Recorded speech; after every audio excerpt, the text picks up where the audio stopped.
Hello YouTube. So I'm going to do a bit of maintenance on the Kawasaki, take the wheels off, need new tyres, they're both shot, check the chains, sprockets, that kind of stuff. Let's get into it. It's not too badly adjusted, it's not much movement side to side, which you shouldn't really have with an O-ring chain, but slack's okay.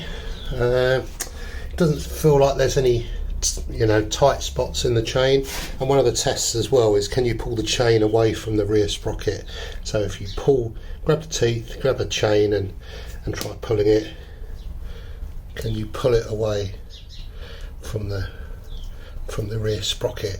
And it's not actually moving much at all. I mean, if you can pull the chain and you can pull it away and you can show kind of, I don't know, like see that you can start seeing the U of the sprocket, then the chain shot needs to go, and you change the chain sprockets at the same time. So it's not actually too bad. I'm going to keep that, but I do have a new chain and sprocket ready to go, but I'm going to keep that for a little bit longer. But what I'm going to do is clean it with kerosene and then lube it up, clean it and lube it. I'm going to take the rear wheel off anyway, because so the rear tyre, I mean, it's not down to the wear marks, and it's not like squared off, but there's a lot of cupping on it. So cupping's kind of, it's a bit like a feather. So if I run my hand that way, it's okay. If I run my hand this way, which is against the direction of the tyre, the rotation of the tyre, it feels like sharp, like a feather. It feels like I'm running the wrong way. And so that feathering, that's kind of, I don't know, that tyre's a bit, look, you can actually see it quite pronounced there.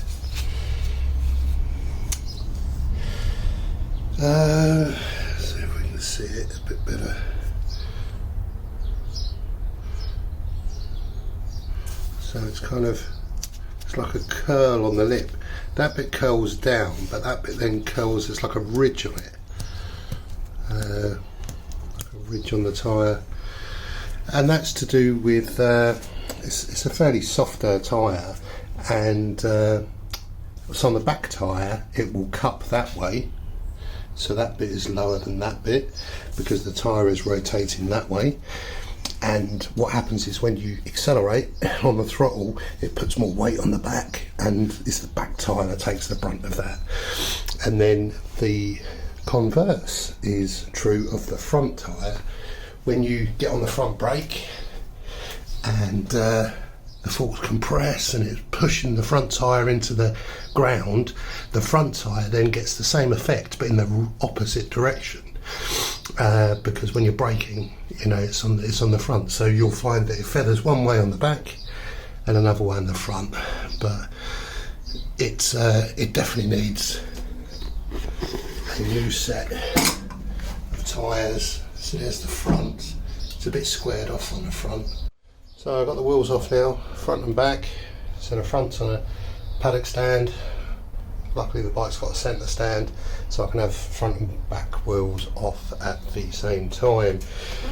While I'm at it, I'll pop new rear brake pads in. I mean, they're not completely gone, but I might as well, whilst I've got the wheel out, seeing as the pads are literally here.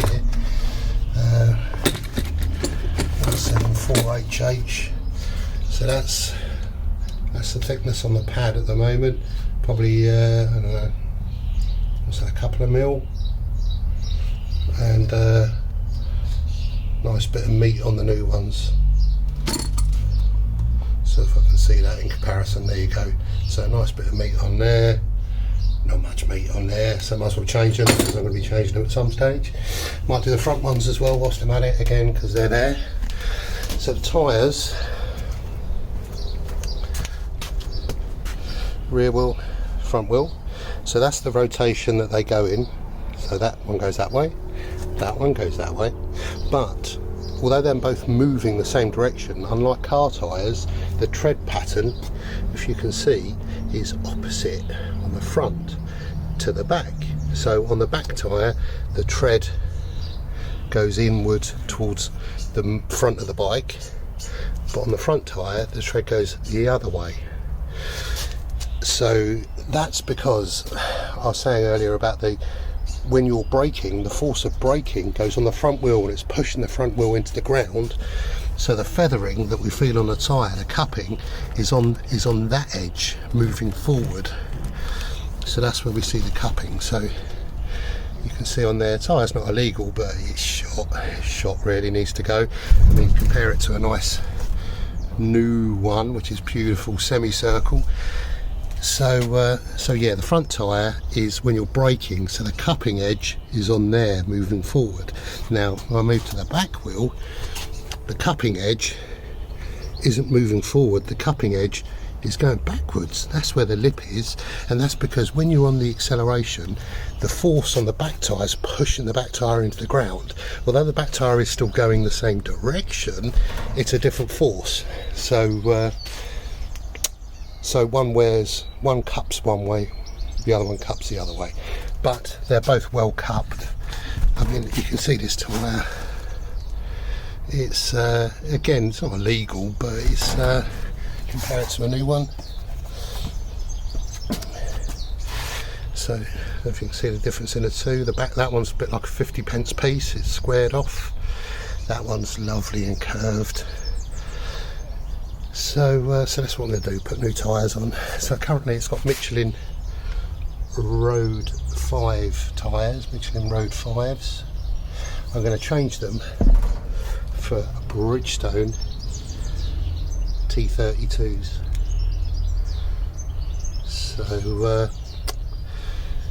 So matching tyres, front and back, both Bridgestone T32 on the front and the back. So matching set. See how many miles I get out of them. So I've got my new rubber on. There we go. New Bridgestone on the back, new Bridgestone on the front, lovely and curved. Same there. Lovely. Let's get those on. Right, so put the spacers back in the wheel. Keep them to clean off.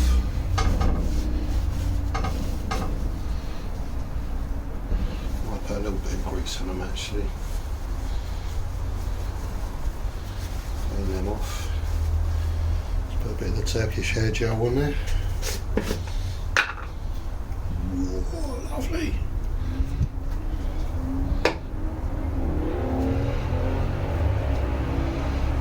Grease on there. Bearing whilst I'm at it.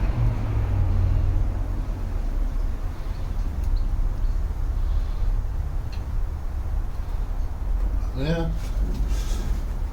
There's on the other side.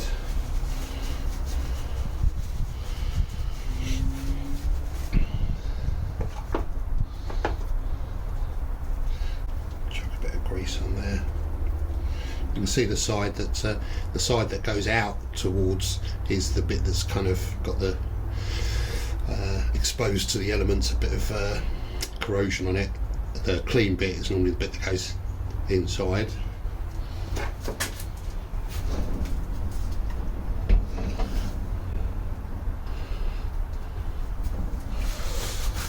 So that's in there. Axle goes through that way. And it screws into this thread here, and then it's got a pinch bolt on that fork as well. So that goes in from this side. A little bit of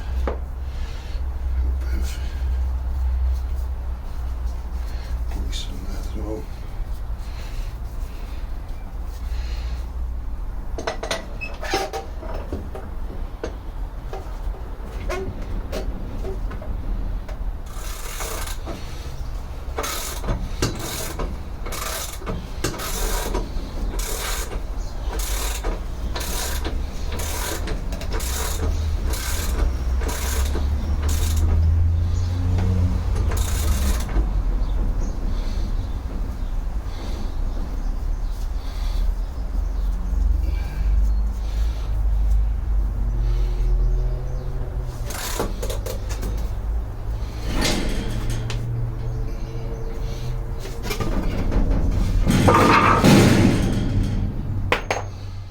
So done the wheel's back in. Going to put the calipers back on, so just have a quick look at them. The pads are, well, there is a bit of pad left actually, so I might be thrifty and not quite change them today. But I'm going to clean this up anyway, clean this caliper up. But there's a few miles left in that pad yet.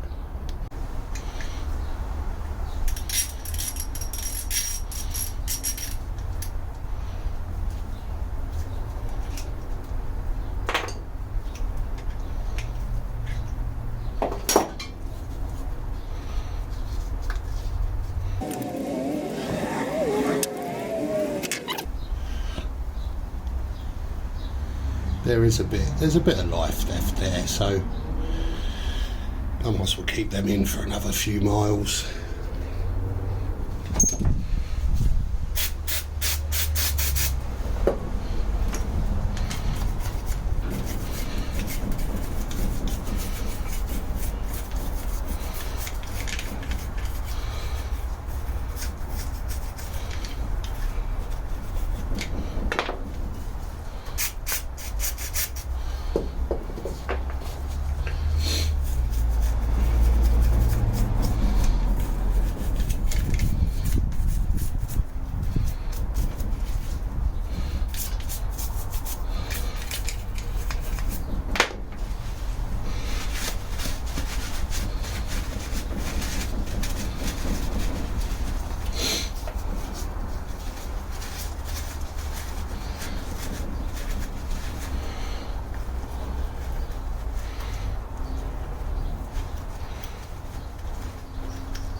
So these are the gunky pins from the pads, 2 of those. I'll spin them up on the wire wheel.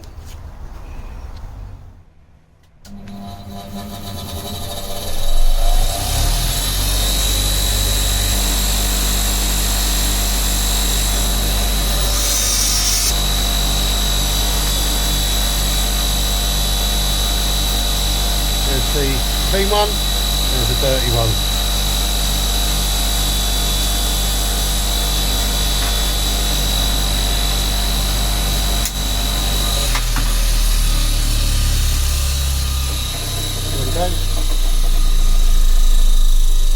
Two of those.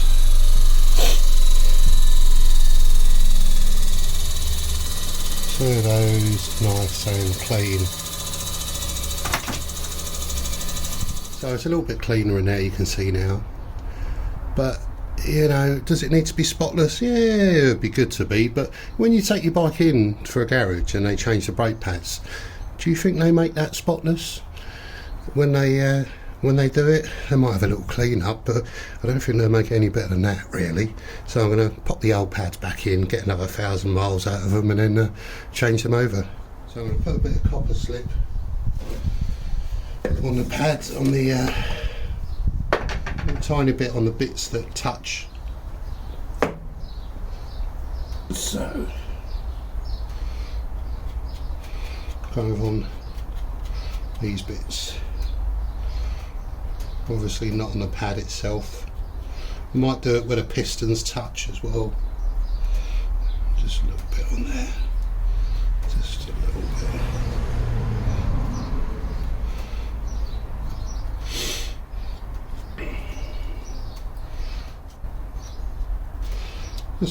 It's just enough so they can move around easily on those slider pins.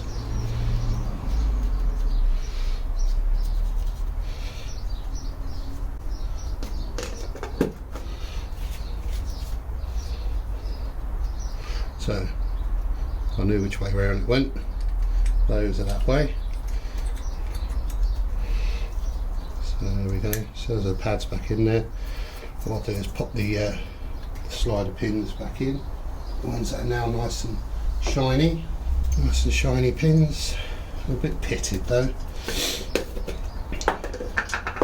And it's interesting, the bike's not that old, it's not done that many miles, compared to, like, say, the parts that Honda use. You know, Kawasaki parts, a little bit of corrosion on them.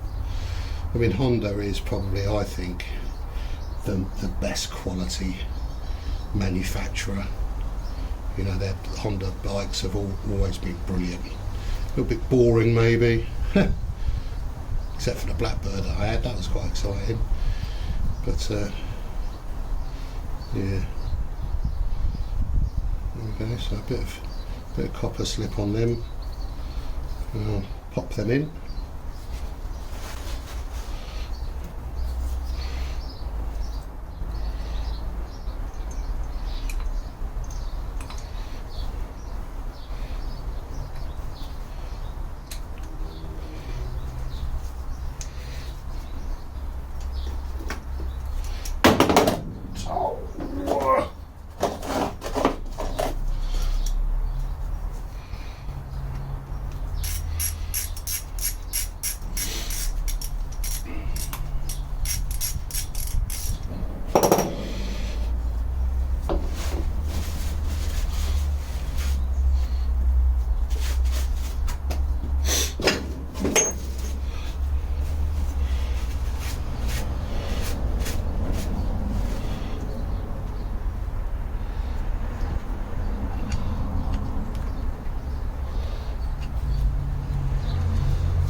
Spread the pads apart without just oiking a screwdriver in the middle and gouging a load out of the pad.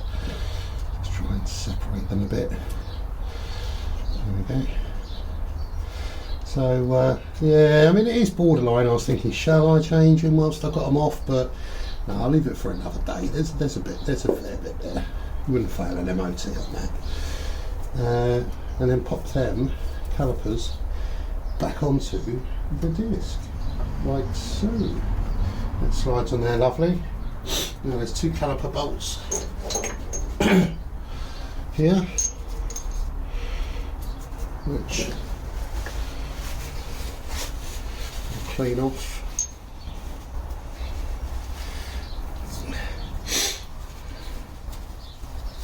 Now bolts that are you know, this kind of size, that are done up a bit tight, I don't normally put copper slip on those threads because they're on and off fairly often, so it's not like they're going to be on there for 10 years and then never come off. And the thing is, if you put in lubricant on the threads, it's kind of affecting the torque that you do them up to, and affecting how easy they would undo. So I don't bother with that. I wouldn't put copper slip on those threads. Some people do, but I don't. And they're quite clean, so I won't bother spinning them up.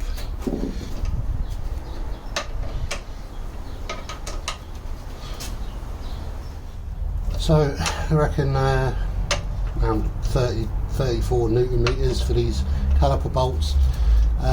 Some people put blue Loctite on them, some people red Loctite, which you don't have to use heat to get them off. I don't bother, I just do them up to the torque that it says and kind of go with that. And then just check them now and again if I remember. So 34 Newton meters. So let's do one how I'd probably normally do it and then measure it.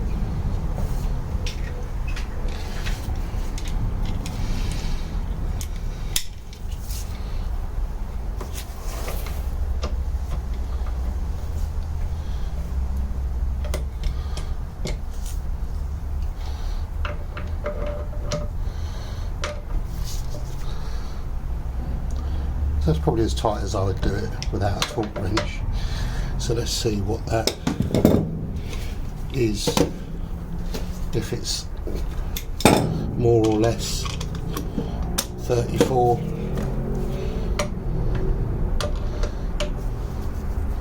Okay, torque wrench set to 34. Yeah, so that's clipped without moving the bolt, so that would have been more than 34.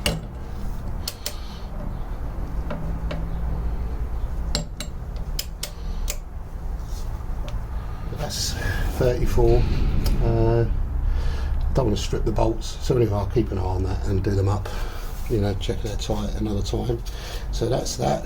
There's the ABS sensor. So that's that caliper back on. Those bolts are done up, pad pins are done up, those bolts are done up. I still need to do the axle and the pinch bolt, but I'll do that after I've got these in here so I can spin it and make sure it's all happy days. So let's do the caliper on the other side.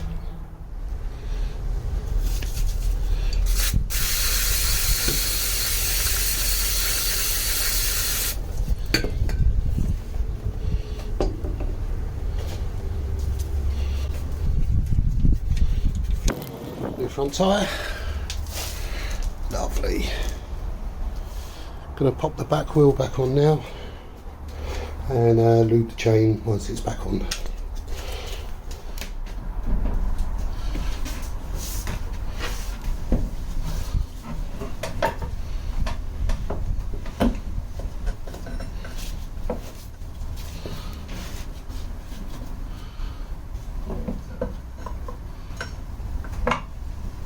Wheels back on. In fact, this is a few days later.